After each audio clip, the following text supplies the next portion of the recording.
Vamos a hablar en esta ocasión de la predestinación. Ya estuvimos hablando en la enseñanza pasada, estuvimos hablando sobre los decretos de Dios en general y ahora vamos a hablar de un decreto en específico. Es decir, la predestinación es uno de esos decretos.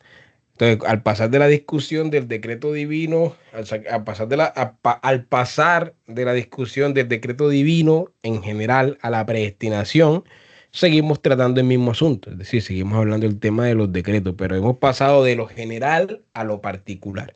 La predestinación es un decreto particular, como lo va a ser la creación y como lo va a ser también la providencia. La palabra predestinación no siempre se usa en el mismo sentido en las escrituras. Tiene a veces diferentes sentidos, pero con más frecuencia la palabra denota el consejo de Dios con respecto a los hombres caídos, incluyendo la soberana elección de algunos y la justa reprobación del resto. Repito nuevamente, la palabra predestinación en las escrituras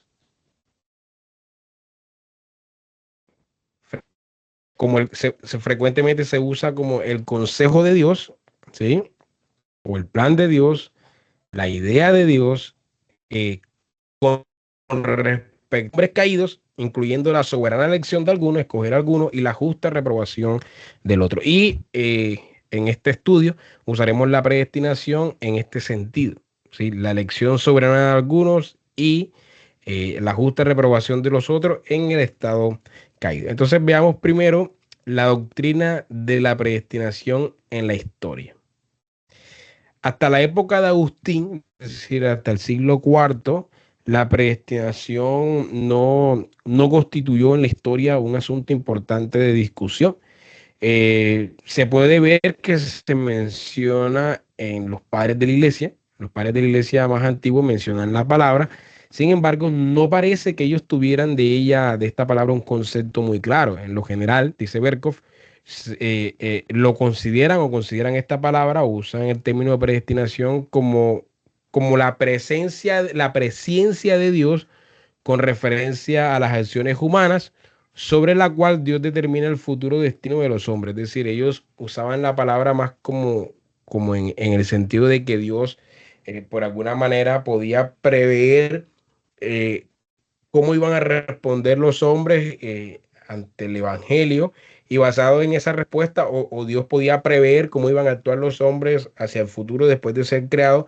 Y entonces, basado en ese previo conocimiento, entonces Dios determinaba el futuro de los hombres. Es decir, Dios preveía en su presciencia, Dios preveía que José Ángel Ramírez iba a creer, y entonces Dios, como previó que José Ángel Ramírez iba a creer, Dios escogió a José Ángel Ramírez para salvación.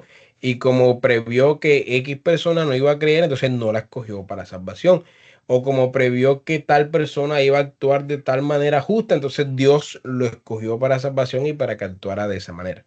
Entonces, básicamente, en la iglesia, en los primeros 4 siglos de la iglesia, la palabra predestinación parece, dice Berkov, usarse en este sentido que en última instancia es una predestinación, claro, pero está basada en lo que Dios ve que las criaturas van a actuar. Es decir, es una predestinación o una elección condicionada. Dios escoge condicionalmente. Dios escoge porque vio algo en los hombres. Parece que este es el uso que está en los primeros 4 siglos de la palabra predestinación. De aquí que fue posible para un hombre como Pelagio, que fue uno de los primeros herejes de la historia de la iglesia, bueno, hereje del siglo IV, con el que estuvo Agustín de Hipona, con el que estuvo debatiendo. Fue posible para Pelagio apelar a algunos de aquellos padres primitivos, ¿sí? Al principio, de hecho, Agustín de Hipona se inclinó con ese mismo punto de vista. Creía lo mismo que los anteriores padres de la iglesia, los padres de la iglesia antes que él. Parece que Agustín de Hipona al principio creía lo mismo, pero luego una reflexión más profunda sobre el carácter soberano del beneplácito de Dios lo condujo a ver que la predestinación en ninguna manera dependía de la presencia divina respecto a las acciones humanas, sino que más bien esta es la base de aquella. Es decir, no es como que Dios preveía quiénes iban a creer y entonces los escogía, sino que definitivamente sí hay una presencia divina. Yo no escogía basado en lo que veía, sino simplemente por acto de su beneplácito, ¿sí? De pura voluntad. Es decir, Dios conoció a quienes iban a escoger, pero no los escogió por lo que ellos hicieran. Sí, entonces la presencia sí es la base de la predestinación, pero no, pero no en el sentido condicional como lo estaban entendiendo los padres antes de Agustín, sino que Dios realmente conocía a los hombres, porque Dios conoce todo de antemano, Dios crea todo de antemano, ¿no? Dios conoce todo lo que va a crear, Él decreta lo que crea. Sin embargo, no estaba condicionada, esta predestinación no estaba condicionada a algo que Dios viera en nosotros que le hiciera escogernos o no escogernos, ¿sí? Sino que simplemente un conocimiento relacional de Dios y Él escoge por pura gracia. Entonces Agustín habla de los reprobos como sujetos de predestinación, de manera que no cabe ninguna duda de que él enseñó una doble predestinación. Pero bueno, Agustín aquí está entendiendo como doble predestinación algo diferente a lo que hoy se entiende como doble predestinación. Y bueno, más adelante entenderemos eso mejor. No obstante, él reconoció la diferencia entre una y otra, que consiste en que Dios no predestinó para condenación y los medios que ella conducen en la misma forma en que lo hizo para salvación, y que la predestinación para vida es puramente soberana, en tanto que la predestinación para muerte eterna es tanto judicial, es también judicial y toma en cuenta el pecado del hombre. Eh, decir, Agustín cree en una predestinación y Agustín enseña esta predestinación. De hecho, me parece interesante porque esta semana estaba revisando la tesis de un estudiante sobre justamente este tema de la predestinación. Y bueno, una muy buena tesis en realidad, aunque no la ha terminado todavía, es solamente un 30% que el estudiante envió. Hasta el momento fue una muy buena tesis y hizo un recorrido histórico del desarrollo de la doctrina de la predestinación y estuvo hablando de Agustín justamente. Y el estudiante citó muchísimo a Agustín. Citaba muchísimo a Agustín y efectivamente todas las citas que él daba de Agustín conducían al hecho de que Agustín creía en una doctrina de la predestinación como la enseñó Calvino. Es decir, básicamente Calvino bebió de Agustín en su doctrina de la predestinación. Ahora, en esta doctrina de la predestinación que Agustín cree, Agustín ve que Dios escoja a unos hombres para salvación, ¿sí? Y que a otros simplemente los pasa por alto, y a esos que pasa por alto los condena justamente porque está tomando en cuenta su pecado. Así que es una elección para condenación judicial, tomando en cuenta su pecado, pero no es una elección activa, ¿sí? Es decir, no es como que Dios los escoge para condenación, sino que simplemente Dios los pasa por alto, mientras que a los otros, a los que escoge para salvación, sí los escoge activamente. Y con esto es lo que Berkhoff está diciendo, que él creía en una doble predestinación. Sin embargo, es importante aclarar eso porque hoy día se entiende por doble predestinación, se entiende algo más. Si algo más que creo que en el transcurso, por lo menos al final de la clase, entenderemos que se entiende por doble predestinación. Así. Bueno, eso fue en la iglesia primitiva, es decir, que podríamos decir que el primer hombre que entiende la predestinación de una manera adecuada, como lo creemos nosotros, que las escrituras lo enseñan, es Agustín de Hipona. Agustín de Hipona se da cuenta que realmente hay una predestinación de Dios que no está condicionada a los actos de los hombres, ¿sí? Como se creía anteriormente, antes de él, que sí estaba condicionada. Ahora, hacia el final de la Edad Media ya se hizo completamente manifiesto que la Iglesia Católica Romana consideraría concedería, perdón, mucha amplitud a la doctrina de la predestinación. Berkhoff nos dice que algunos de los católicos romanos siguieron a Tomás de Aquino. Y Tomás de Aquino sostenía una doctrina de la predestinación agustiniana, es decir, la doctrina de la predestinación que Tomás de Aquino sostenía era idéntica o por lo menos casi igual a la doctrina de la predestinación que sostenía Agustín de Hipona. Pero otros católicos romanos siguieron en la doctrina de la predestinación a un hombre llamado Molina, Luis Molina, quien sostenía una doctrina de la predestinación que es un poco semipelagiana. De Molina surge un sistema que se llama el molinismo, y el molinismo es un sistema complejo de predestinación, es decir, no espero, no pienso, o sea, no puedo explicarlo en unos cuantos minutos qué es el molinismo porque es algo muy complejo, ¿sí? El molinismo, debo reconocer que es una postura bastante compleja. Sin embargo, este es un resumen de lo que creen los molinistas, ¿sí? Para que podamos entender cómo en la Iglesia Católica algunos se inclinaron por Aquino, quien seguía a Agustín, pero otros se inclinaron por Luis Molina. Los molinistas sostienen que Dios tiene tres tipos de conocimiento. En relación con la predestinación y la providencia, Dios tiene tres tipos de conocimiento. Y estos tipos de conocimiento se pueden clasificar como conocimiento natural, conocimiento medio y conocimiento libre. El conocimiento natural es el conocimiento que Dios tiene de todas las posibilidades lógicas o verdades necesarias. En otras palabras, Dios conoce todas las verdades que podrían ser ciertas en cualquier circunstancia posible, independientemente de cualquier decisión que tome. Es decir, Dios lo que ha elegido, lo que toma, eso lo conoce, pero también Él conocería lo que no elegiría y conocería todas las causas posibles. Y eso lo podemos ver en las Escrituras, por ejemplo, cuando en Mateo y en los Evangelios se nos dicen que si en Tiro y en Sidón se hubiesen hecho los milagros que han sido hechos en esta ciudad, se hubiesen arrepentido, y si en Sodoma y Gomorra se hubiesen hecho los milagros que se han hecho en esta ciudad, se hubiesen arrepentido. Eso no ocurrió realmente, pero el autor nos está diciendo que si se hubiesen hecho, se hubiesen arrepentido. Sí, Jesucristo, de hecho, es el que está diciendo estas palabras. Entonces, es como si él conociera lo que hubiese podido ser, lo que hubiese podido pasar si hubiese ocurrido la historia de otra manera diferente. Es decir, todas las verdades que podrían ser ciertas en cualquier circunstancia posible, independientemente de cualquier decisión que él tome. Este conocimiento incluye todas las posibles formas que el mundo podría ser. Dios tiene un conocimiento infinito de conocimiento natural, así que hasta aquí los molinistas no están diciendo nada novedoso, ¿sí? La novedad viene aquí en este segundo punto, el conocimiento medio. Este es el conocimiento de que los agentes libres harían este es el conocimiento de lo que los agentes libres harían bajo cualquier circunstancia posible. En este nivel, Dios sabe cómo actuaría cada persona, Dios sabía cómo actuaría cada uno de nosotros en cualquier situación hipotética. Antes de que decida crear el mundo, Dios sabía cómo actuaría cada uno de nosotros en cualquier situación hipotética. Y este es el aspecto clave del molinismo, como les dije, ya que permite a Dios prever cómo las personas utilizarían su libre albedrío en las diferentes circunstancias que Él puede crear. Es decir, en este conocimiento medio, Dios sabe cómo actuaría José Ángel Ramírez bajo diferentes causas, bajo diferentes circunstancias, ¿sí? Y no solamente José Ángel Ramírez, sino todas las personas. Dios sabría cómo actuaría cada uno de nosotros en diferentes circunstancias. Listo. Hasta ahí dijémoslo. Y por otra parte está el conocimiento libre, es el tercer conocimiento, y este es el conocimiento que Dios tiene de todo lo que realmente ocurrirá en el mundo que Él decide crear.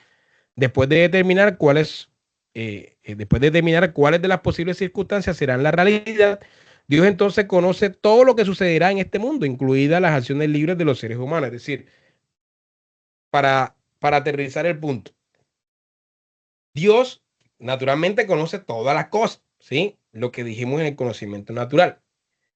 Y Dios también conoce cómo va a actuar cada uno de nosotros en algunas circunstancias, en las circunstancias, en cualquier circunstancia, ¿sí? Entonces, Dios, en ese conocimiento medio, antes de decretar el mundo, es como si Dios hubiese tenido simultáneamente todos los mundos posibles, ¿sí? En un mundo posible, José Ángel Ramírez era pastor. En otro mundo posible, era un cantante de rock pagano. En otro mundo posible, era, qué sé yo, un jugador de fútbol de Real Madrid, ¿sí? Es decir, Dios tenía pagano también, incrédulo. Dios tenía los futuros posibles de José Ángel Ramírez en su mente antes de crear las cosas. Dios tenía las circunstancias de cada uno de ustedes, los mundos posibles de cada uno de ustedes, pero en un mundo posible yo creía en el Evangelio, y en muchos otros mundos posibles yo no creía en el Evangelio, ¿ya? Y en algún mundo posible yo creía en el Evangelio, pero no era pastor. Y en este mundo en el que existo, yo creía en el Evangelio, pero soy pastor. El punto es que Dios conoce todo lo que cada uno va a hacer, ¿sí? Y entonces Dios escogió el mundo, el mejor mundo posible, que es en el que estamos, y este mundo que es el mejor posible, Dios lo escogió soberanamente. Pero al escoger Dios este mundo posible soberanamente, Dios lo escogió por los que iban a creer en él. Es decir, fue soberanía de Dios escoger este mundo en el que estamos, pero Dios nunca violó las libertades de ustedes. Es decir, Dios, en el sentido de que Dios los escogió porque ustedes iban a creer, ¿ya? Cuando digo que Dios nunca violó la libertad de ustedes, que Dios los escogió porque Dios preveyó que iban a creer. Entonces, Dios escogió este mundo en el que estamos porque previó que todos los que están aquí conectados, incluyéndome a mí, íbamos a creer, y este fue el mundo que Dios escogió. Pero Dios pudo escoger otro, ojo. Dios pudo escoger un mundo donde José Ángel Ramírez no creyera, sino que creyera fulanito que es incrédulo. Sí, pero Dios escogió este mundo. Pero, y ahí está la soberanía de él, en escoger el mundo que él quiso, ¿sí? En el mejor posible también. Pero la libertad de la criatura está en que las criaturas creyeron condicionalmente, creyeron basada en su libre albedrío. Y entonces Dios escogió, cualquier mundo que Dios haya escogido, lo escogió condicionado a quienes iban a creer. Y en ese sentido, Dios escogió este mundo porque sabía que íbamos a creer. Es decir, hay una elección condicional aquí. Entonces, el mundo que Dios escogió, ahora Dios lo conoce libremente. Es decir, Dios conoce todo lo que va a ocurrir en este mundo. Conoce todo lo que va a ocurrir en este mundo porque ya Dios lo decretó. Dios decretó que este fuera el mundo que ocurriera. ¿Sí? Entonces, el molinismo básicamente cree como escribieron en el chat, cree como en un multiverso evangélico, ¿no? El conocimiento medio entonces es lo que distingue el molinismo, ya que se basa en la idea de que Dios sabe cómo actuarían los seres humanos en cualquier situación posible, lo que permite a Dios orquestar el plan de la historia de manera que se respete el libre albedrío humano, mientras Él sigue teniendo control providencial sobre el resultado final. Entonces Dios sigue siendo soberano, porque Dios escogió un mundo de todos los que podía escoger, pero el hombre sigue siendo libre para escoger a Dios, porque en el mundo que Dios escogió, los hombres lo escogieron. Y Dios escogió a estos hombres soberanamente porque la habían escogido. ¿Sí? Así que aquí tenemos nuevamente lo mismo que se ha creído en gran parte de la historia de la iglesia, de una predestinación que es condicionada. ¿Sí? Bueno, pero aquellos que como Tomás de Aquino creyeron en una absoluta y doble predestinación, tal como había creído Agustín, en ellos esta doctrina no pudo desenvolverse consistentemente y no logró hacerse determinativa del resto de la teología de aquellos. Así que fue diluida con el tiempo y la doctrina de la predestinación en el catolicismo romano se diluyó. Ahora, los reformadores del siglo XVI abogaron por la más estricta doctrina de la predestinación. Lutero aceptó la doctrina de la absoluta predestinación, aunque la convicción de que Dios quería que todos los hombres fueran salvos, lo hizo en las postrimerias de su vida suavizar aquella doctrina un poco, sí, pero Lutero sí creyó en la doctrina de la absoluta predestinación de Dios y luego la suavizó un poco al final de su vida. Pero Calvino mantuvo firmemente la doctrina agustiniana de una absoluta y doble predestinación, y al mismo tiempo insistió en el hecho de que el decreto respecto a la entrada del pecado en el mundo fue un decreto permisivo, ¿sí? Y que el decreto de reprobación debe formularse de manera que Dios no sea hecho el autor del pecado y tampoco responsable de él en ninguna forma. Decir, Calvino creyó en lo mismo que creyó Agustín. Es decir, que Dios decretó todas las cosas que ocurren en este mundo, ¿sí? Y el decreto de la caída, es decir, que los hombres cayeran, fue un decreto permisivo. Es decir, Dios decretó permitir esto. No fue un decreto activo, es decir, no es que Dios eh, activamente hizo que el hombre cayera, sino es que Dios activamente puso en el hombre mal para que el hombre cayera. No, Dios decretó permitir esto, un permiso divino, ¿sí? Y entonces el decreto de reprobación, es decir, que algunos hombres son reprobados, el decreto de la caída y la reprobación se deben formular de manera que Dios no es autor del pecado. Dios permitió eso, pero no lo hizo, ¿sí? Es decir, no actuó activamente en los hombres, sino que decretó permitir esto. Así que esto hace que él no sea responsable de ninguna forma de mal. Y esto fue lo que sostuvo Calvino siguiendo a Agustín. Ahora, las confesiones reformadas son notablemente consistentes en darle forma a esta doctrina, aunque no todas la definen con igual plenitud y precisión, ¿sí? Pero todas las confesiones reformadas hablan de esta doctrina de la predestinación. Ahora, debido al arminianismo, debido a que el arminianismo hizo un asalto sobre esta doctrina por ahí a inicios del siglo XVI, mediados del siglo XVI. Entonces aparecieron los cánones de Dort, que sí contienen una definición mucho más clara y más detallada de esta doctrina. Así que si vamos a estudiar la doctrina de la predestinación en algún documento histórico, ese documento histórico, el más adecuado para esto es los cánones de Dort, porque específicamente tratan en el contexto con esa, eh, con esas ideas arminianas de la predestinación. Ahora, en la teología moderna ancha, entre paréntesis, la doctrina de la predestinación encuentra muy poca simpatía. Se rechaza o se le tuerce hasta quedar irreconocible. Por ejemplo, un teólogo llamado Foster la califica como determinismo. Otro teólogo llamado Mansis Tosh lo califica como una predestinación, como la predestinación de todos los hombres a ser conformados a la imagen de Jesucristo, y hasta ahí. Y otros la reducen a predestinación para ciertos oficios o privilegios, es decir, predestinado para ser rey o para ser pastor, para ciertos privilegios, pero no una predestinación para salvación sin condición. Es decir, una predestinación incondicional. Eso rara vez se puede ver en la teología moderna ancha, a excepción que uno estudie la teología reformada. Bueno, eso en cuanto a la historia de la doctrina. Pero bien, ¿cuáles fueron los términos escriturales para la predestinación? ¿Cuáles son los términos escriturales para la predestinación?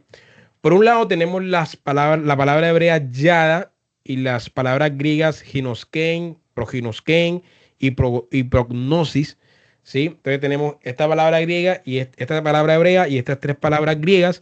Y la palabra yada puede significar conocer o tomar conocimiento de alguien o de algo, pero puede también usarse en el sentido mucho más significativo de informándose de alguien con amante solicitud. Es decir, aunque la palabra se puede usar de manera muy general, también puede ser usada en un sentido más particular de informarse de alguien con amante solicitud o haciendo de alguien objeto de cariñosa solicitud o de electivo amor. Y en ese sentido, la palabra hallada sirve a la idea de la elección, es decir, Dios amó a algunas personas y eligió a esas personas que amó. Pero nuevamente, aquí no está hablando de que ese amor se deba a que Dios previó algo en ellos y fue condicionado a eso, sino que simplemente hubo un amor que se basa únicamente en el beneplácito de Dios, en su soberana voluntad. Amó a estos hombres, los conoció de antemano y los escogió, ¿sí? Y esa idea se puede ver esa palabra y esa idea se puede ver en Génesis 18:19, en Amós 3:2, en Oseas 3:5.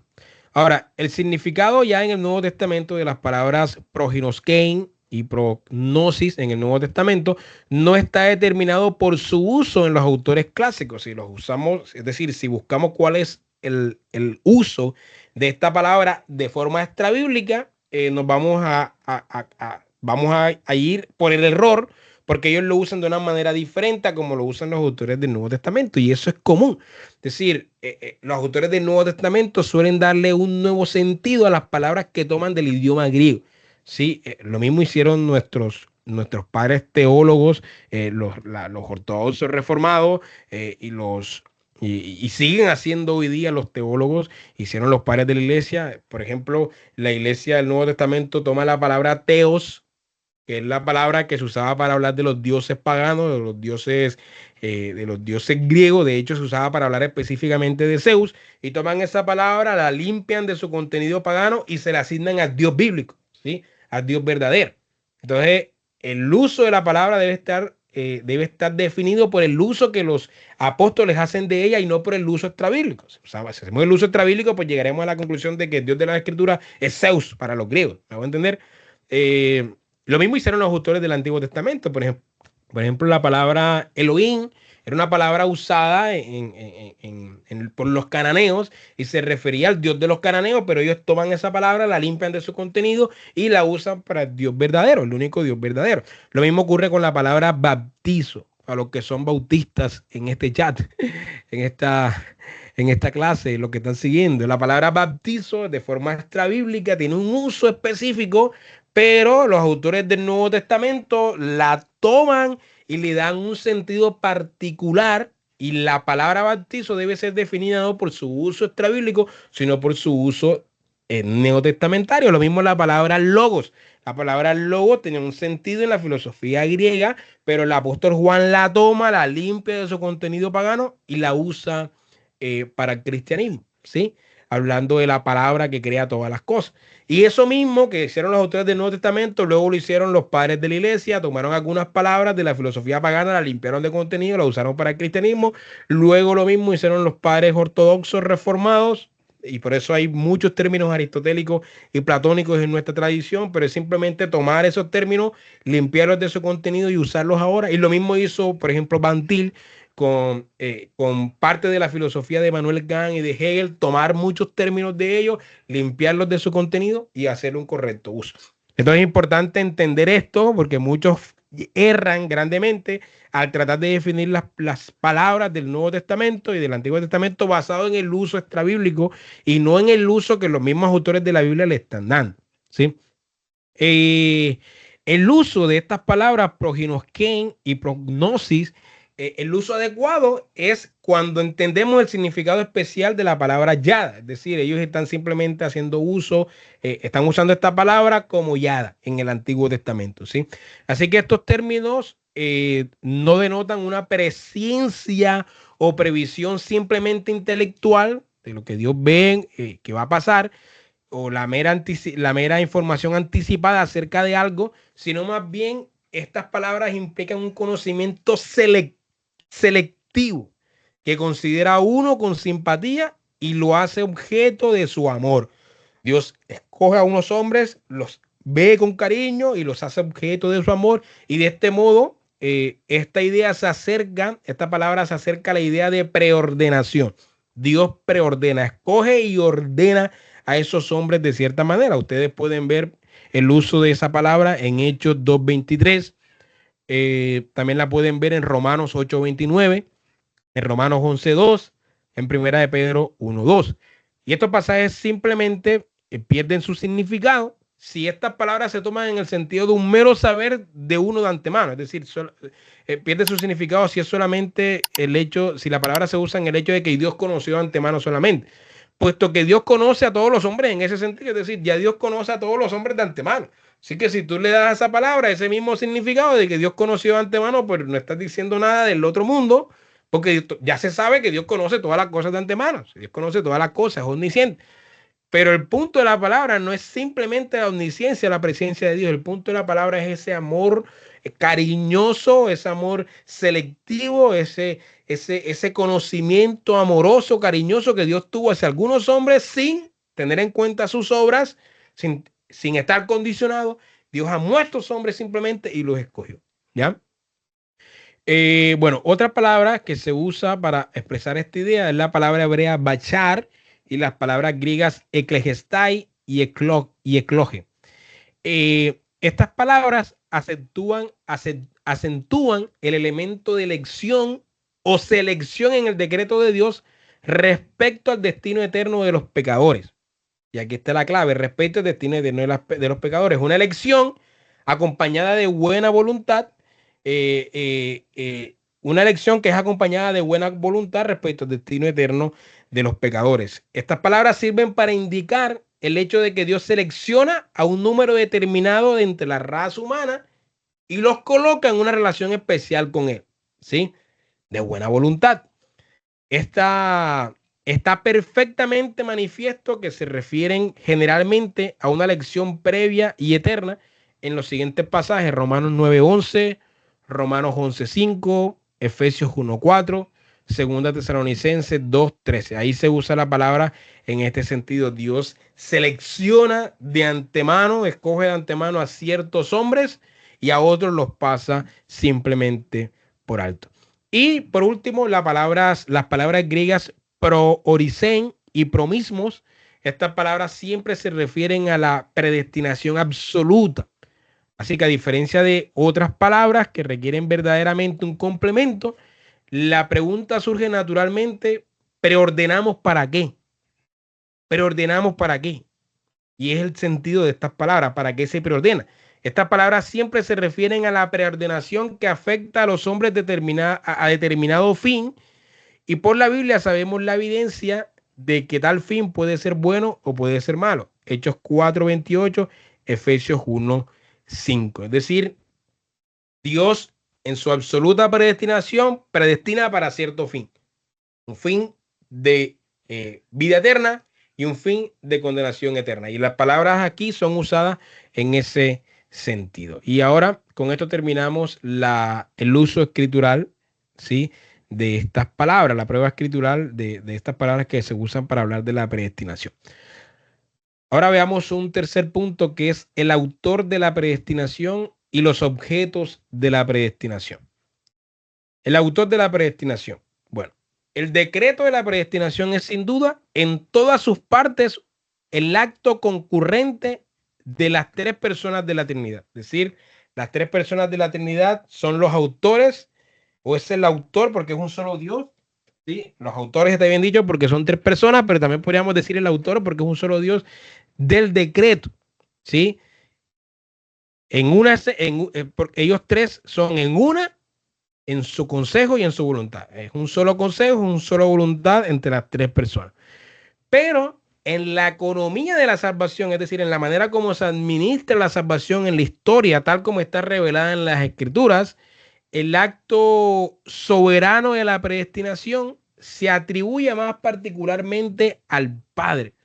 ¿Sí? Pero en la economía, eso es en la forma como se administra la salvación, las Escrituras van a ser autor de la predestinación de este acto soberano al Padre. Juan 17:6 y 9, Romanos 8:29, Efesios 1:4, Primera de Pedro 1:2. Porque en la economía de la salvación, la Escritura nos presenta como al Padre eligiendo, es decir, al Padre predestinando todas las cosas, al Hijo ejecutando eso, muriendo, ¿sí? Al Hijo muriendo por aquellos que el Padre predestinó o eligió para salvación, y al Espíritu Santo, por último, ejecutando también este plan en la aplicación de la salvación a aquellos que el Padre eligió y por los que Cristo murió. Así que en ese sentido, la salvación es una obra trinitaria. El Padre elige, el Hijo muere y el Espíritu aplica la salvación a aquellos que el Padre eligió y por los cuales el Hijo murió. Sí, pero como el autor del decreto es el Dios Trino, en las Escrituras se nos presenta en esta economía de la salvación, en esta administración de la salvación, al Padre como el autor de este decreto. Ahora, ¿quiénes son los objetos de la predestinación? A diferencia del decreto de Dios en general, la predestinación tiene referencia únicamente a las criaturas racionales. ¿Sí? El decreto de Dios en general tiene que ver con todo lo que ocurre, con la creación entera, con todas las cosas que ocurren en la providencia de Dios día a día. Pero la predestinación, que hace parte del decreto de Dios en general, ya tiene que ver con criaturas racionales, ¿sí? Con personas como nosotros. Y hay varias cosas que decir aquí. ¿Quiénes son los objetos de la predestinación? Primero, todos los hombres sin excepción, tanto buenos como malos, ¿sí? Tanto buenos como malos. Todos los hombres son objeto de la predestinación. Así que no solamente se incluyen como grupos, sino también como individuos. Dios escoge pueblos y también escoge individuos como tal. Eso lo pueden ver en Hechos 4:28, Romanos 8:29 al 30, Romanos 9:11 al 13, Efesios 1:5 al 11. Y en segundo lugar, los objetos de la predestinación también son los ángeles. Hay ángeles buenos y ángeles malos. Así que la Biblia no solo habla de ángeles malos, como aparece en Marcos 8:38 y en Lucas 9:26, ángeles malos que no guardaron su primer estado, como dice 2 de Pedro 2:4, Judas 6 también, sino que también hace mención explícita de ángeles elegidos, como dice 1 Timoteo 5:21, implicando por tanto que hubo también ángeles no elegidos. Dios escogió ángeles y a otros los pasó por alto. No tenemos mucha, digamos, muchas ideas o mucha claridad sobre cómo fue esta predestinación de ángeles. Solamente sabemos que hubo una predestinación de ángeles. Dios escogió algunos ángeles y otros ángeles no fueron escogidos, y unos ángeles son buenos y otros son malos. Lo sabemos por la escritura, pero no tenemos mucha información, como si tenemos de la elección nuestra. No tenemos mucha información sobre los ángeles para dar una clase sobre angelología, de cómo fue la predestinación de los ángeles. Tenemos esa información tan completa como si la tenemos de los seres humanos. Ahora, otro objeto de la predestinación fue el Hijo. El Hijo, Cristo como mediador. Cristo fue objeto de una predestinación en el sentido de que se nos dice que fue objeto de un amor especial del Padre, ¿sí? Como dice Primera de Pedro 1:20 y Primera de Pedro 2:4. También es objeto de predestinación en su carácter como mediador, que fue adornado con la imagen especial de Dios. Fue elegido para tener la imagen de Dios en la humanidad, Romanos 8:29. Y también el reino de toda su gloria y los medios que conducen a su posesión fueron ordenados por él y para él también. Entonces, digamos que Cristo también es objeto de la predestinación, el Cristo que es verdaderamente hombre y verdaderamente Dios. Así que Cristo, por una parte, como Dios, es autor de la predestinación, pero como hombre también es objeto de la predestinación. Ahora, ¿cuáles son las partes de la predestinación? La predestinación incluye dos partes, es decir, elección por un lado y reprobación por otro lado. La predestinación tanto de buenos como de los malos para su destino final. Cuando hablamos de los buenos estamos hablando de elección. Y cuando hablamos de los malos estamos hablando de reprobación. Entonces, cuando hablamos de predestinación estamos hablando de tanto de elección como de reprobación. Entonces vamos a ver en primer lugar la elección. ¿Cuál es la idea bíblica de la elección? La Biblia habla de la elección en más de un sentido. Primero, habla de la elección de Israel como pueblo para privilegios especiales y para servicios especiales. Es decir, hay una elección de un pueblo especial. Deuteronomio 4:37, Deuteronomio 7:6, Deuteronomio 8:10 al 15 y Deuteronomio 15, ¿sí? Oseas 13:5. Aquí se está hablando de Israel como elegido, un pueblo. Segundo, la Biblia habla de la elección de individuos para algún oficio o para el desempeño de algún servicio especial. Por ejemplo, Moisés, Éxodo 3, fue escogido, elegido para un fin específico. Los sacerdotes también, Deuteronomio 18:5. Los reyes, Primera de Samuel 10:24, Salmo 78:70. Los profetas, Jeremías 1:5. Y los apóstoles, Juan 6:70, Hechos 9:15. Es decir, Dios ha escogido a algunos hombres para un oficio especial. Sí, los escogidos de Dios para un oficio especial. Así que tenemos primero, Dios escoge pueblos como Israel y Dios escoge a hombres para un oficio especial. Pero en tercer lugar, la elección en la Biblia habla de individuos que son elegidos para ser hijos de Dios y herederos de la gloria eterna. Y eso también está en las escrituras por todas partes. Mateo 22:14, Romanos 11:15, Romanos 11:5, perdón. Primera Corintios 1:27 y 28, Efesios 1:4, Primera Tesalonicenses 1:4, Primera de Pedro 1:2, Segunda de Pedro 1:10. Así que la elección puede definirse como aquel acto eterno de Dios. Nuevamente, la elección puede definirse como aquel acto eterno de Dios por el cual, en su soberano beneplácito y sin tomar en cuenta ningún mérito visto de antemano en ellos, elige cierto número de hombres para hacerlos recipientes de gracia especial y de eterna salvación. Repito nuevamente esta definición porque me encanta. Puede definirse como aquel acto eterno de Dios por el cual, en su soberano beneplácito, como a él le dio la gana, y sin tomar en cuenta ningún mérito visto de antemano en ellos, es decir, no estaba condicionado, sino que fue una elección incondicional. Él elige cierto número de hombres para hacerlos recipientes de gracia especial, no de gracia común, sino de gracia especial y de eterna salvación. ¿Sí? Entonces, esta es la elección. Noten que no está hablando en este momento de reprobación, porque estamos hablando de elección. Ahora, ¿cuáles son las características de esta elección? Y básicamente las características de la elección son idénticas a lo que ya estuvimos hablando del decreto de Dios en general. Primero, Así que no es necesario profundizar en cada uno de estos aspectos. En la clase anterior del decreto de Dios en general hablamos de cada uno de estos aspectos. Las características de la elección, primero, es una expresión de la soberana voluntad de Dios, es decir, de su divino beneplácito. Dios, la elección proviene de la voluntad de Dios, de su deseo, de su beneplácito, de lo que Él quería hacer. En primer lugar. En segundo lugar, es inmutable y por tanto hace que la salvación de los elegidos se asegura. Lo que Dios determinó, eso va a ocurrir sí o sí y no va a cambiar, ¿sí? Así que si Dios nos escogió para salvación, entonces seremos salvos siempre. Es algo inmutable. Tercero, es eterno. Es decir, viene desde la eternidad. Dios hizo este decreto en la eternidad, no en el tiempo. No fue que Dios fue creando, determinó algo y luego fue cambiando sus planes, o Dios creó y luego fue arreglando los hechos, componiendo los hechos, interviniendo en el mundo para cambiar su plan. ¿No? Desde toda la eternidad Dios decretó lo que iba a ocurrir y lo que ocurre en el tiempo es lo que Dios decretó en la eternidad. Cuarto, esto es irresistible, este decreto es irresistible. Ahora, esto no significa que el hombre no pueda oponerse a la ejecución de este decreto, se opone de hecho, lo hace hasta cierto grado.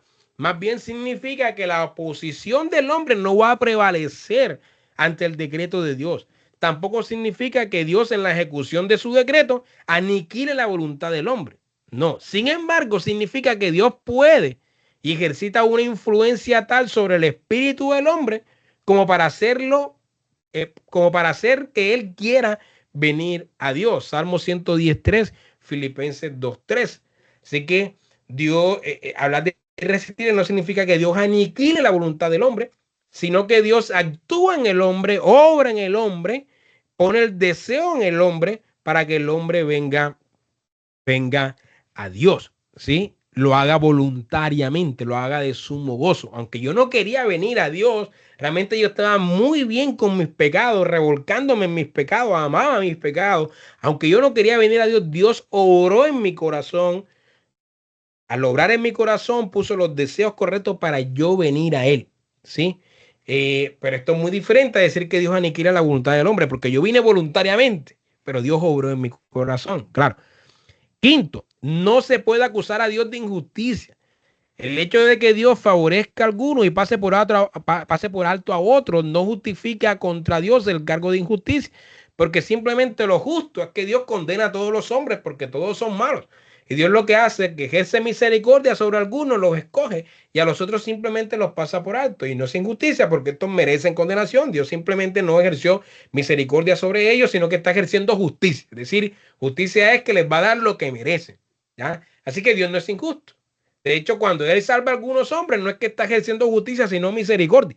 ¿Sí? Gracia.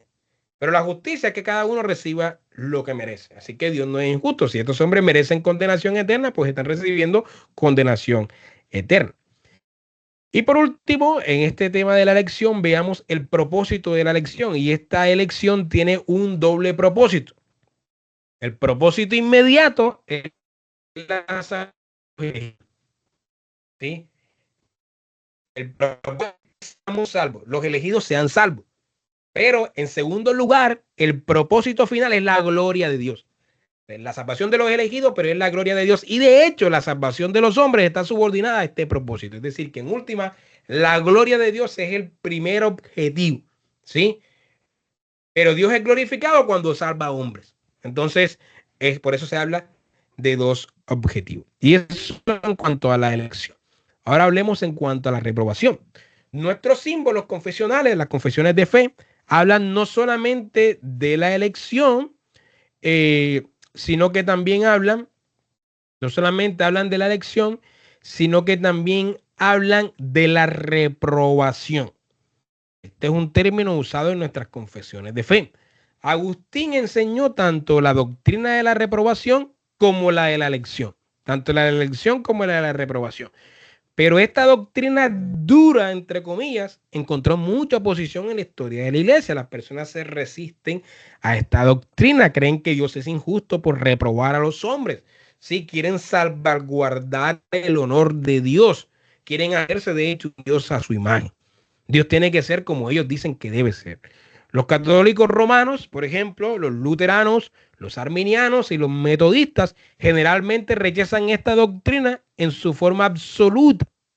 Y si todavía hablan de una reprobación, es la que se basa en la presciencia, es decir, que Dios previó que estos hombres no iban a creer y por tanto no los eligió. ¿Sí? Entonces, en ese sentido, se salvaguarda el honor de Dios al no elegir a hombres que no lo habían elegido a él. ¿Ya? Y de esta manera se busca hablar de una reprobación, pero en un lenguaje que no es cristiano, que es antibíblico, de hecho. En nuestros días, algunos eruditos que pretenden ser reformados, entre comillas, se oponen a la doctrina de la reprobación. Esto es increíble. Ahora, definamos la doctrina de la reprobación. La reprobación puede definirse como aquel acto eterno de Dios por medio del cual Él determinó pasar por alto a algunos hombres, negándoles las operaciones de su gracia especial y castigarlos por causa de sus pecados para la manifestación de la justicia divina. Voy a repetir esto nuevamente. La reprobación puede definirse como aquel acto eterno de Dios, así como la elección, por medio del cual, y aquí es donde cambia la cosa, determinó pasar por alto a algunos.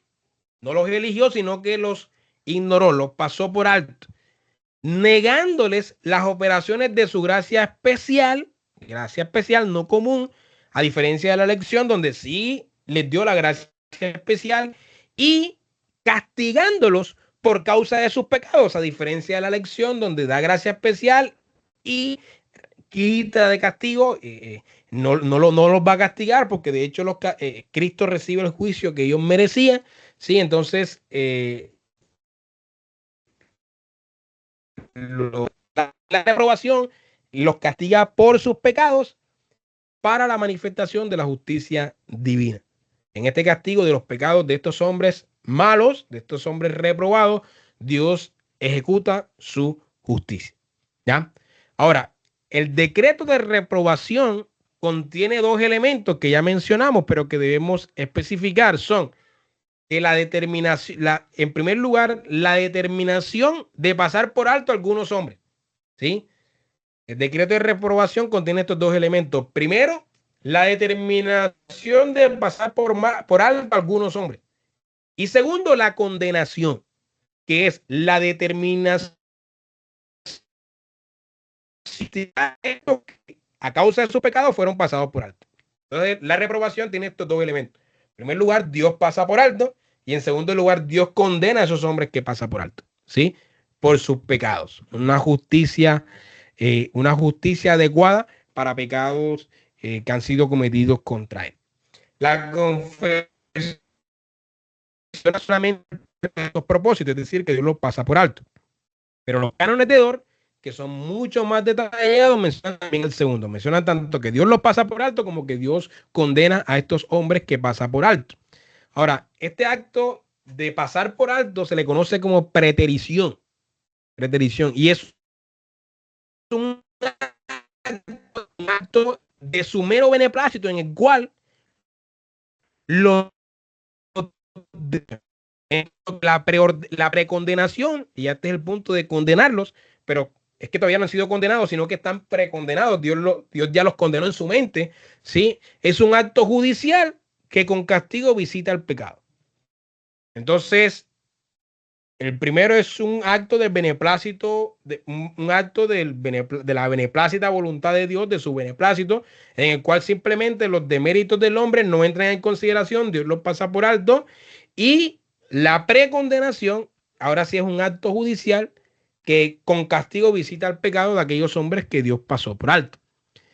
Así que el hombre no conoce la razón para la preterición. Es decir, el hombre no conoce la razón por la cual Dios pasó por alto a esos hombres y a otros no los pasó por alto. No lo sabemos porque Dios lo hizo así. No fue por una condición, por la presciencia que Dios preveyó algo en ellos. No fue por eso. Pero no sabemos por qué Dios pasó por alto a estos hombres y a otros los escogió. Eso simplemente está en su voluntad. Así que no puede ser el pecado la causa de este pasar por alto, porque todos los hombres eran pecadores y sin embargo Dios escogió algunos. ¿sí? Lo único que podemos decir es que Dios, por buenas y sabias razones, que no conocemos, pero que son suficientes para él mismo, pasó por algunos, no al otro. Eso solamente está en la mente de Dios. Solamente Dios sabe cuáles son esas buenas y sabias razones, pero nosotros sabemos que son buenas y sabias, porque Dios es bueno y sabio. Por otra parte, la razón para la condenación ya es conocida. La razón para el pecado. Conocemos la razón por la cual Dios pasó por alto a estos hombres y a otros no pasó por alto, pero sí sabemos la razón de la condenación, y la razón de la condenación es el pecado. ¿Sí? La pretericia de que Dios pasa por alto a algunos hombres es puramente pasiva. Simplemente Dios los pasa por alto, un sencillo pasar por alto, sin tomar en cuenta ningún acto del hombre. Dios los pasa por alto, es algo pasivo, no es activo. Pero tal condenación,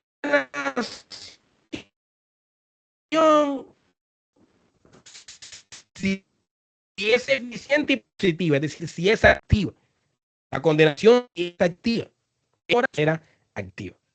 ¿Ya?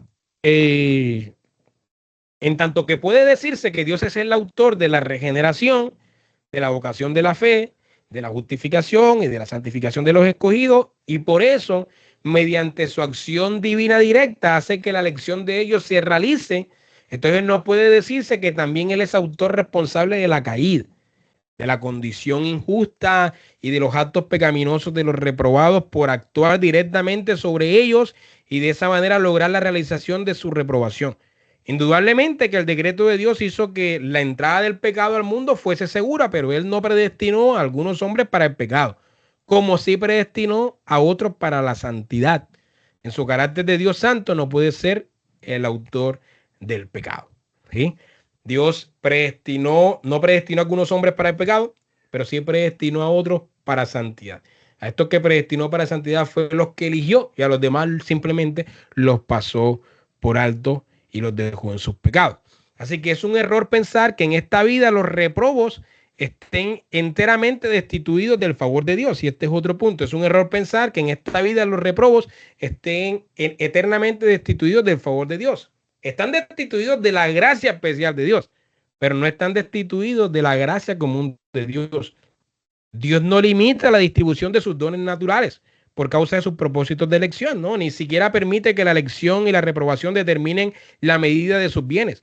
El réprobo con frecuencia disfruta en una mayor medida de las bendiciones naturales de la vida que el elegido. Eso es lo que se conoce como gracia común. Lo que efectivamente distingue a los réprobos de los elegidos es que estos son hechos recipientes, los elegidos son hechos recipientes de la gracia divina que regenera y salva. Y esto es gracia especial. Así que la gracia común, ellos gozan de la gracia común de Dios, un favor de Dios hacia ellos, inmerecido también, pero gozan de dones sobrenaturales, tienen talento, tienen riqueza, comen, la lluvia cae sobre ambos, el sol hoy ha salido sobre todo, pero no gozan de la gracia especial. De esa gracia especial únicamente gozan los elegidos. Ahora, ¿cuál es la prueba de la doctrina de la reprobación? En la prueba escritural. Bueno, la doctrina de la reprobación se deduce naturalmente de la lógica de la situación. Es decir, el decreto de elección inevitablemente implica el decreto de reprobación. Si el todo sabio Dios, poseedor de infinito conocimiento, se propuso eternamente salvar a algunos, entonces él, ipso facto, también se propuso no salvar a otros. ¿Sí? Si se propuso salvar a algunos, es porque a otros haya elegido activamente para no ser salvo, o sea que los haya pasado por alto. Las dos cosas están implícitas. Si Dios escogió a uno, entonces no escogió a otro. ¿Sí? Si Él escogió o eligió a algunos, entonces ha rechazado por ese mismo hecho a otros. Así que la reprobación está implicada en la elección. ¿Sí? Si Él escogió a uno, es lógico que no escogió a otro. Pero lo que dice es perfectamente suficiente. Lo que dice la Escritura, o sea, además de este argumento lógico, que es evidente, ¿sí? O sea, simplemente donde vemos elección de criaturas escogidas para salvación, vemos elección de criaturas no escogidas para salvación, es decir, de reprobación. Pero la Escritura también nos habla de esto. Lo que la Escritura nos dice de la reprobación es suficiente. En Mateo 11, 25 y 26, Romanos 9, 13, 9, 17, 9, 18, 9:21, 9:22, Romanos 11:7, Judas 4, Primera de Pedro 2:8. Ahora, por último, entramos a un tema que espero que, como nos quedan pocos minutos, el Señor me dé la sabiduría para saber comunicarlo, porque siempre es un tema complejo. Bueno, cuando hablamos de la predestinación, hay dos posiciones en la teología reformada que ambas son históricas, es decir, ambas han estado todo el tiempo, desde el principio, en la idea de la elección, y que ambas también creen que encuentran su sustento en Agustín de Hipona, el padre de la iglesia, y también en Aquino, en Tomás de Aquino, el padre medieval, el doctor medieval más bien. Y ambas posiciones piensan que tienen sustento escritural. Sí, y es difícil distinguir porque parece que ambas tuvieran, es decir, una posición presenta unos pasajes escriturales que parecen que son en consistencia con ellos.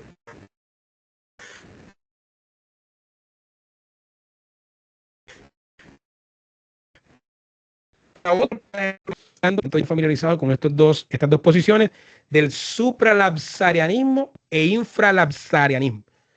Lapsario tiene que ver con la caída. Así que supralapsarianismo es por encima de la caída e infralapsarianismo es por debajo de la caída. La doctrina de la predestinación no siempre ha sido presentada exactamente de la misma forma. Especialmente desde los días de la Reforma, dos diferentes concepciones de ella emergieron gradualmente. La posición que ustedes acaban de escuchar, que es la que hemos seguido de Berkhof, que hemos estado leyendo de Berkhof, se podría denominar como una posición infralapsariana. Infralapsariana, que es que Dios escogió a unos hombres para la salvación y a los demás los pasó por alto.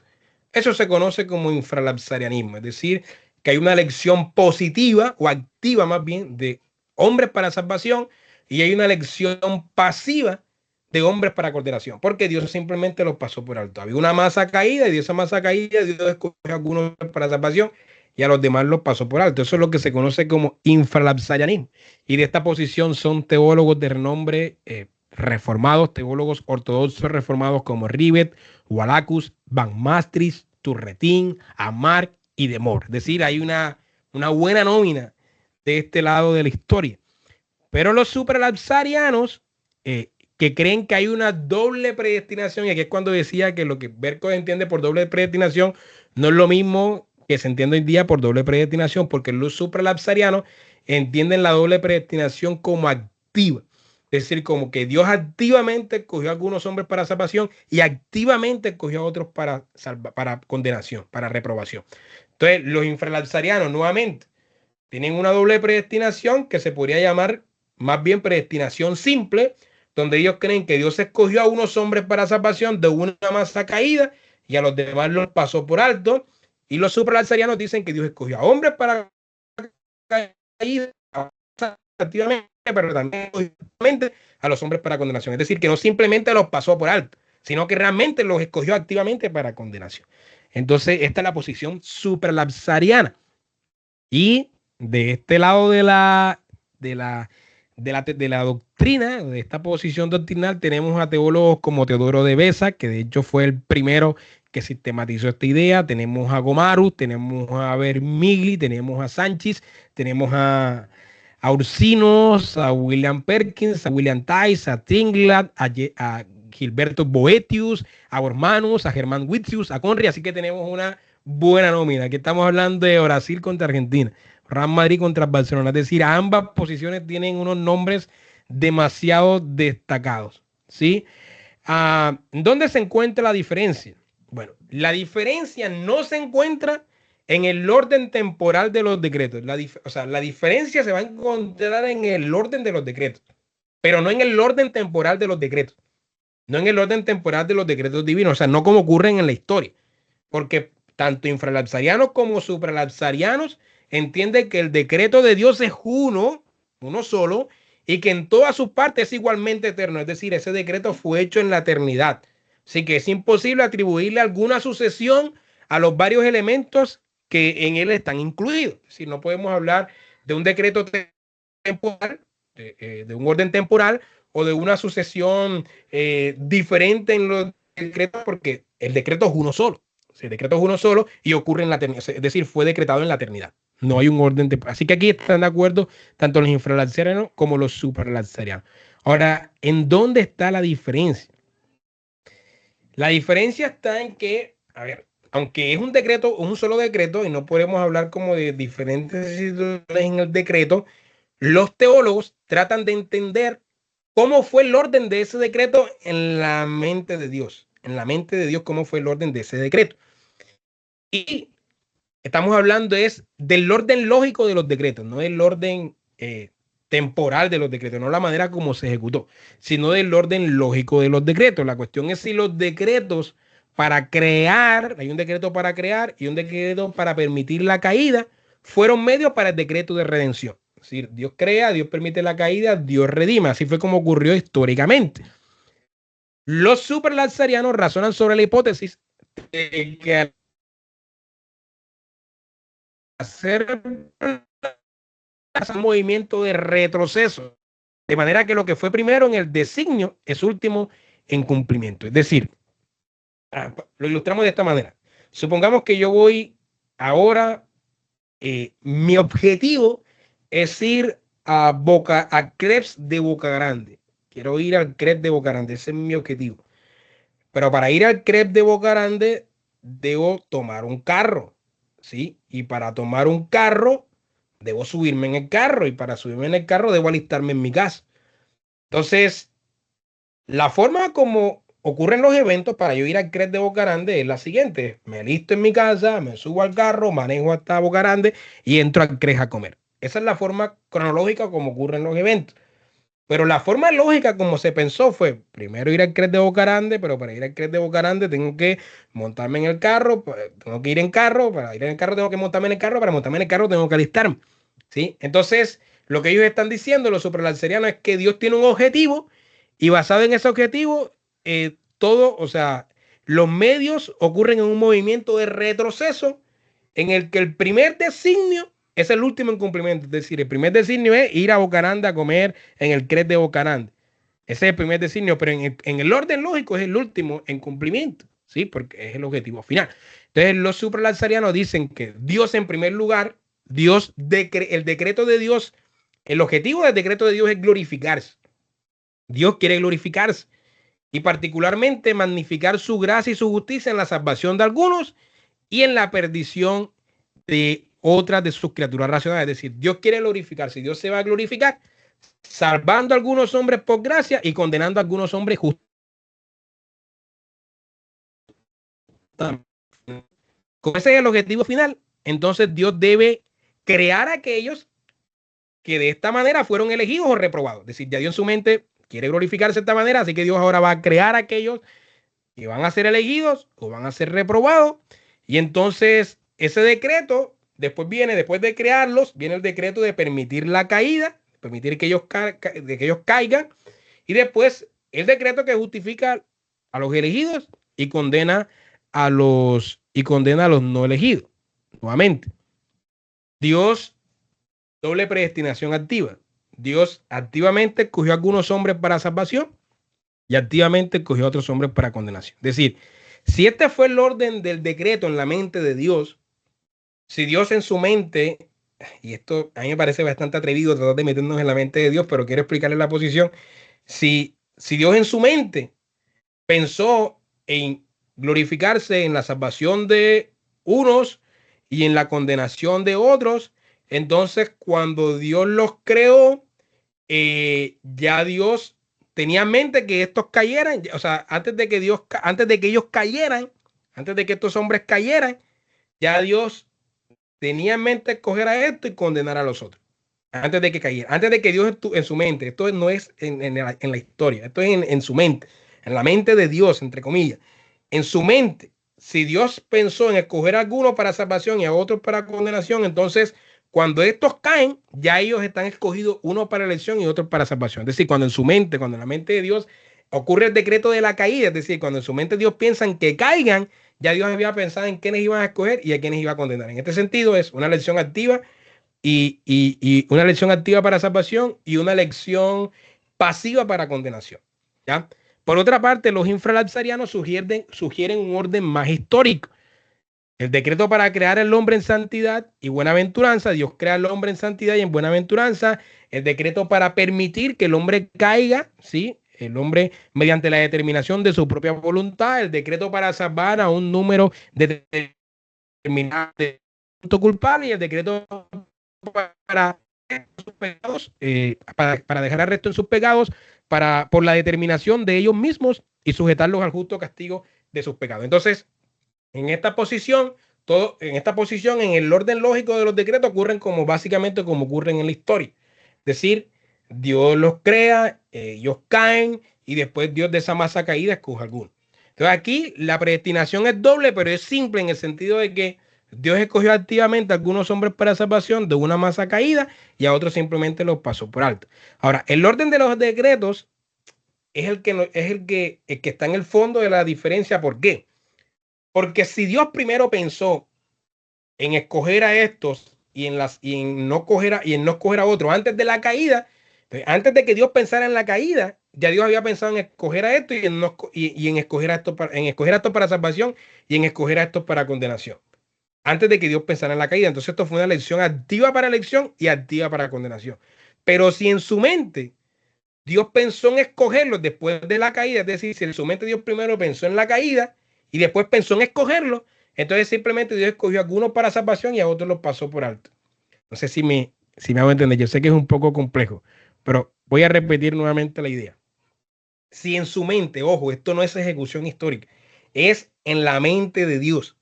Si en la mente de Dios, Dios primero pensó en escoger a los hombres y después que estos cayeran, entonces, como Dios primero pensó en escogerlos, entonces primero en su mente habían elegidos para salvación y elegidos para condenación, entonces después en su mente pensó que cayera. Entonces, esta elección primero fue activa en ambos sentidos. Dios escogió a estos para salvación y escogió a estos para condenación y después pensó en que ellos cayeran. Así que hay una doble elección activa. Pero si Dios primero pensó en la caída y después pensó en la elección, entonces Dios primero pensó en que ellos cayeran y después de esa masa caída escogió a algunos para salvación y a los otros los pasó por alto. Entonces hay una elección de algunos hombres activamente y hay una elección de otros hombres pasivamente. Es decir, la reprobación viene siendo pasivamente y no activamente. Entonces, la diferencia está en que en la mente de Dios, ¿qué fue primero? Si la elección o la caída. Si fue primero la elección, entonces hay una doble predestinación activamente. Dios escogió a algunos para salvación y a otros para reprobación activamente antes de pensar en que ellos cayeran.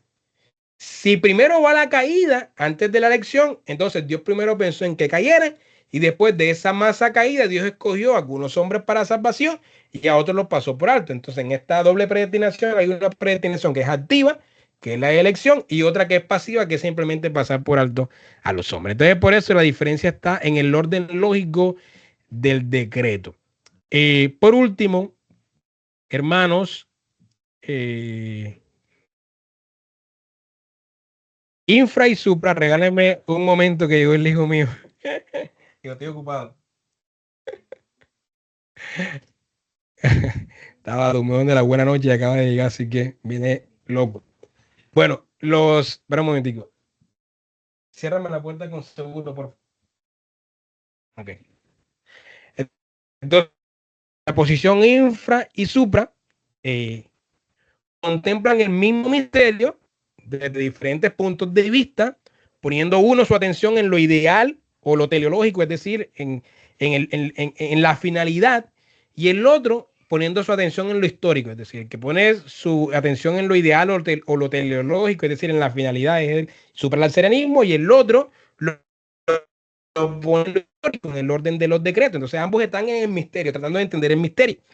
Y hasta cierto punto pueden y deben ir de la mano. A veces se complementan. Ambos se encuentran apoyo en la escritura. Es decir, algunos pasajes de la escritura dan apoyo al infra y otros pasajes dan apoyo al supra. El supralapsarianismo en aquellos pasajes encuentra sustento en las escrituras. El supralapsarianismo encuentra sustento en las escrituras en aquellos pasajes que acentúan la soberanía de Dios. Y el infralapsarianismo encuentra sustento en las escrituras en aquellos pasajes que insisten en la misericordia y la justicia de Dios en relación con la elección y la reprobación. Cada uno tiene algo en su favor. El primero, que no intenta justificar a Dios, los supralapsarianos, sino que simplemente reposa, ellos piensan que todo reposa en la soberana y santo beneplácito, en la soberanía y santo beneplácito de Dios. Y el segundo, es decir, el infralapsarianismo, que es el más modesto y más tierno, se ocupa de las demandas y de las exigencias de la vida práctica. Entonces, ambas posiciones están en la historia, ambas posiciones parecen tener sustento bíblico y realmente es un misterio divino saber qué fue primero en la mente de Dios. Ahora, un comentario personal es el siguiente, y con esto termino.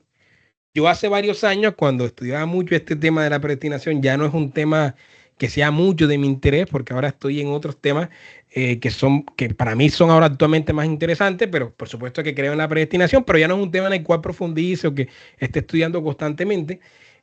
Hace varios años, cuando yo estaba en el apogeo del estudio de esta doctrina, yo un día me despertaba siendo supralapsariano, y ese día era supralapsariano, y al siguiente día me despertaba siendo infralapsariano. Y al siguiente día era supralapsariano y al siguiente era infralapsariano. Y así no podía decidirme por alguna posición. Un día creía que la supralapsariana era más adecuada y al otro día pensaba que era la infra y así me la pasé durante buen tiempo. Así que un tiempo me definí como infra, otro como supra y luego llegué a la conclusión de que no puedo tomar posición, no puedo tomar partido aquí porque creo que esto está en un misterio divino que yo no puedo comprender. Así que luego adquirí una posición en la que creo que el misterio de reprobación es un misterio divino y que es muy atrevido de mi parte querer entender el orden lógico en cómo Dios pensó su decreto. Es decir, sus pensamientos no son mis pensamientos. Él es el creador y yo soy una criatura. Así que yo siento que es muy atrevido de mi parte tratar de meterme en la mente de Dios para tratar de entender cómo Dios pensó su decreto. Para mí esto es una osadía. Y bueno, eso fue una posición a la que llegué con los años. Yo considero que es una posición más madura, simplemente apreciar los aportes de los infra, apreciar los aportes de los supra, pero no decidirme por ninguna posición, simplemente porque creo que esto es un misterio divino y creo que es un atrevimiento de mi parte creer que puedo saber cómo Dios piensa o cómo Dios pensó su decreto. Ahora bien, cualquiera de las formas en las que Dios haya pensado su decreto, si doble predestinación activa o si una predestinación simple, Él es completamente santo, justo, sabio, bueno y soberano para hacer lo que hizo. Por lo tanto, lo que Él haya determinado ha sido lo mejor que ha ocurrido, porque Él es bueno, porque Él es justo, porque Él es sabio, porque Él es santo y porque Él es soberano. Hermanos, y con esto terminamos. Yo sé que la clase de hoy fue muy larga y, y la verdad que fue muy larga porque la tirada era muy larga. De hecho, estaba pensando en dividirlo en dos partes, pero bueno, traté de resumir todo y omitir algunas cosas que eran muy interesantes. Dice que, dice el hermano Samuel que eso es lo que dicen los infralancerianos. Como cuando los arminianos dicen que no soy ni arminiano ni calvinista. Arminiano. Cuando un arminiano dice que no es ni arminiano ni calvinista es porque es arminiano. Ah, no, pero yo creo que es una posición más madura y es una posición que tiene sustento. Creo que Bantip era más de esta posición de simplemente, o sea, no puedo tener la osadía o el atrevimiento de querer saber cómo Dios pensó su decreto. Hermano, ¿alguna pregunta?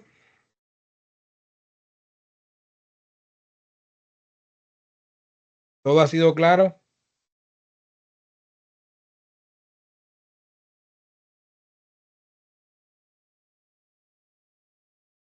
Bueno, si todo ha sido claro, aquí terminamos, hermanos, y más claro que su rechazo al Supra. Bueno, hermano John, adelante. Hermana Salma, adelante, mi hermana.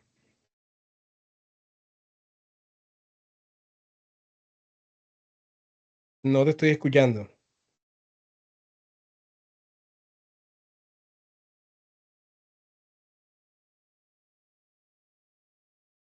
No te escucho, mi hermana, nada. No se escucha nada. Tienes el micrófono apagado.